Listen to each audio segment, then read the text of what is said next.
আজ থেকে প্রভু জগন্নাথ টানা 15 দিনের জন্য অসুস্থ হতে চলেছেন। কিন্তু আপনি কি জানেন এই অসুস্থতার কারণ কি? জ্যৈষ্ঠ পূর্ণিমার দিন প্রভু জগন্নাথ, বলরাম এবং সুভদ্রাকে 108 কলসির পবিত্র জল দিয়ে স্নান করানো হয়ে থাকে।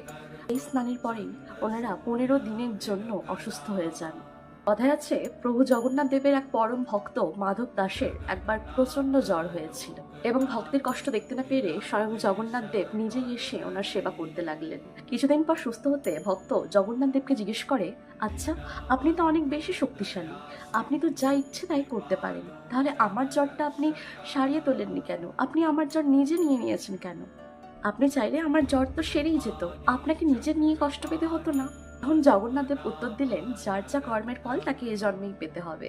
আজ আমি যদি তোমার জ্বরটা সারিয়ে তুলতাম, আবার কিছু বছর পর গিয়ে তুমি আবার একই কষ্টের মধ্য দিয়ে যেতে। তাই আমি তোমার জ্বরটা নিজেই নিয়ে নিলাম। আর ঠিক এই কারণের জন্যই 15 দিনের জ্বর উনি নিজে নিয়ে বসে থাকেন। এই 15 দিন ধরে ওনার সেবা করা হয়। এই 15 দিন ধরে দর্শকেরা কোনো দর্শন করতে পারবেন না, মন্দির বন্ধ থাকবে। আর ঠিক 15 দিন পর উনি একেবারে রথযাত্রায় বেরোবেন। এটাই তো প্রভু জগন্নাথের লীলা, উনি সব ভক্তদের কষ্ট নিজেই নিয়ে নেন। জয় জগন্নাথ।